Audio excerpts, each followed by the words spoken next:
Major developments in the past 24 hours as World War III begins to trend all over the news again as a result of the USA troops in the Middle East being attacked.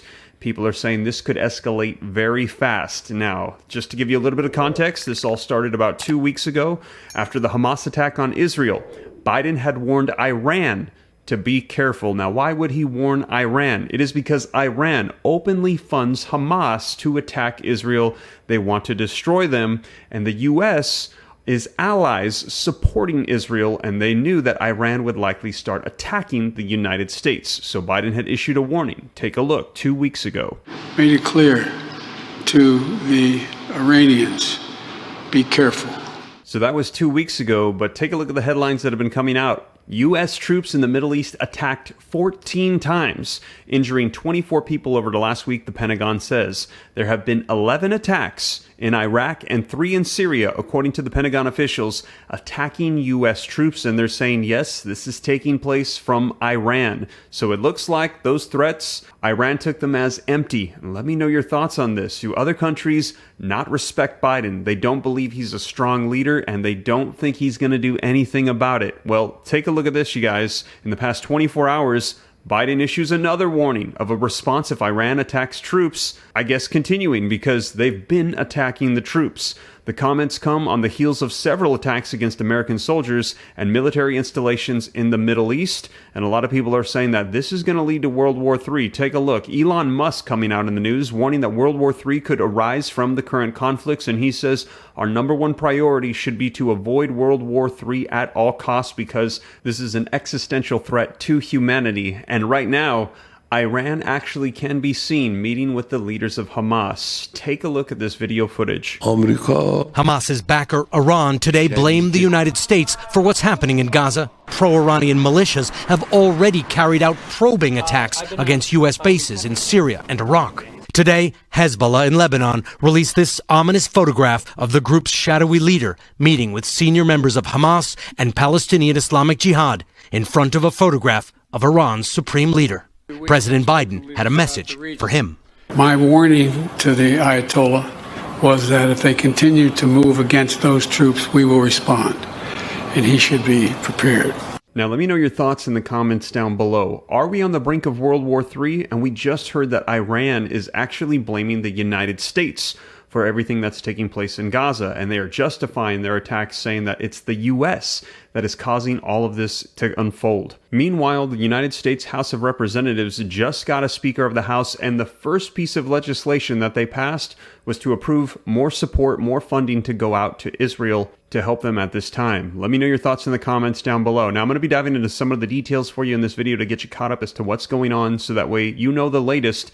And also, let me know your thoughts. Are we going to be entering into World War III? Let's go ahead and dive right in. I know that this is not the news that anybody wants to hear, but if you appreciate the updates, I believe that information is power, and you appreciate the information going out, do me a quick favor. Just takes a second. Smash the like button. Just helps out with the algorithm. And if you want to stay up to date, it's totally free. Why not just hit that subscribe button, turn on that notification bell. I'll keep you up to speed on everything going on. But with that being said, let's take a look at these articles and dive into the details, as we're hearing that the United States could be retaliating for attacks from Iran and troops in the Middle East. And people are saying we could be at the brink of World War III. So first, let's take a look at this article that came out in the past 48 hours that says U.S. troops in the Middle East attacked 14 times, injuring 24 people over the last week. And let me know your thoughts. Should the U.S. respond to this? Should we respond cautiously so as not to spark World War III? Well, here's the details. U.S. troops positioned in the Middle East have been attacked 14 times in the last week with a mix of one-way drones and rockets, resulting in 24 people getting injured, according to the Pentagon. The U.S. Department of Defense spokesperson, Air Force Brig General Pat Ryder, confirmed Tuesday that troops in Iraq had been attacked 11 times between October 17th and the 24th, while during the same period, troops in Syria had been attacked 3 times as well. Pentagon officials said Monday that all the attacks on U.S. troops have Iran's fingerprints on them, though there is no evidence at this time showing the country's leaders ordered the attacks. But according to the most up-to-date list, which has been reviewed by Central Command, or CENTCOM, there were a total of 8 attacks. It is unclear where the additional 5 attacks occurred, which CENTCOM has not yet reported. Iran proxy forces fired a rocket at Al Asad Air Base in Iraq on Tuesday. 2 U.S. defense officials said. Then the rockets were intercepted with no injuries. Casualties and damages to the base were reported. The same base, which was west of Baghdad, was attacked on October 18th, and U.S. forces engaged 2 drones, in which one was destroyed and the second was damaged. There were 4 people injured in the attack, as well as some damage to the base, and a contractor suffered a heart attack of early warnings of an attack that never took place. So our troops are being attacked, and they said that Iran's fingerprints are all over these, though we do not have solid 100% evidence that it is Iran. And take a look at what's come out in the past 24 hours. Biden warns of a response if Iran attacks U.S. troops. The comments come on the heels of several attacks against American soldiers and military installations in the Middle East. President Joe Biden warns Iran's supreme leader on yesterday, that the U.S. would respond if Iran or its allied proxies attack U.S. service members stationed in the Middle East. And let me know your thoughts. Do you think these attacks have already taken place? Speaking at a joint news conference with Australian Prime Minister Anthony Albanese at the White House, Biden said, "My warning to the Ayatollah was that if they continued to move against those troops, we will respond, and he should be prepared." Now, do you think that they are laughing at President Joe Biden, not taking him seriously, not believing that they will do anything? Let me know your thoughts in the comments down below. The comments come on the heels of several attacks against U.S. troops and military installations in the Middle East since the outbreak of the war between Israel and the Palestinian militant group Hamas, which has long received financial and logistical support from Tehran. In a surprise attack on October 7th, Hamas militants stormed out of the Gaza Strip, killing more than 1,200 Israelis and abducting dozens more, while firing rockets at cities including Tel Aviv and Jerusalem. Israel has since hit back by commencing a siege of Gaza and firing its own barrage of retaliatory missiles, killing thousands. The U.S. has publicly pledged to support Israel as it seeks to militarily defeat Hamas and end its rule over the Gaza Strip, which dates back nearly 2 decades. Tehran-backed proxy groups have threatened to attack U.S. military installations if Israel goes through with its threats to invade the Gaza Strip and occupy it. A spate of attacks last week spanned several days and targeted bases in both Iraq and Syria. An American contractor died of a cardiac episode while running from a false alarm at al-Assad's airbase in Iraq. Several of the service members have suffered traumatic brain injuries, though all have returned to duty. The U.S. Navy destroyer in the northern Red Sea on Thursday intercepted several missiles and drones launched from the Iranian-backed Yemeni Houthi rebels who were deemed a potential threat. And on Monday, Pentagon spokesperson Brig General Patrick Ryder told reporters that American troops at the Al-Tanf garrison in southern Syria shot down 2 drones targeting their positions.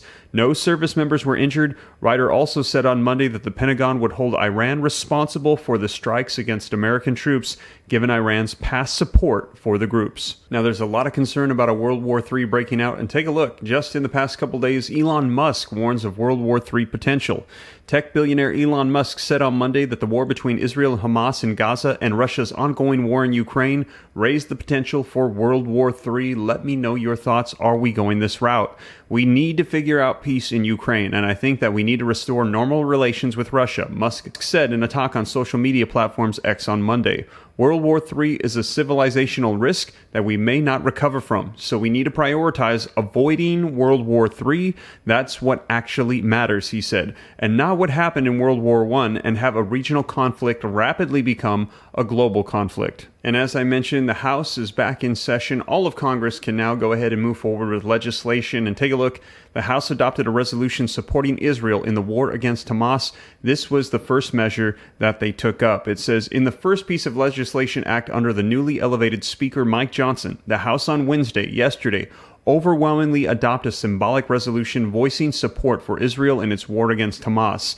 Lawmakers on both sides of the aisle felt that it was important to be seen offering their support for Israel in its campaign against Hamas, which the U.S. and the European Union have designated as a terrorist organization. The resolution was adopted 412 to 10 with 9 Democrats and 1 Republican opposing. 6 Democrats voted present. This is one of the darkest moments in history of the State of Israel, said the Foreign Affairs Chairman Michael McCaul. For God's sakes, what is going on with the world today? This is sheer terror, it's evil, and it cannot stand in this world. So it looks like the United States is warning Iran and pushing forward with supporting Israel in what's taking place right now.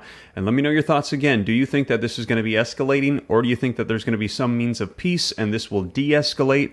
Now, in addition to that, if you want to see the latest, the breaking news that came out last night, as I reported it, that Congress is back in session, which is great news for Social Security and all legislation to start making progress, check out this video right here next. And also, if you want to get the latest on Social Security and everything taking place, check out this video right here next as well.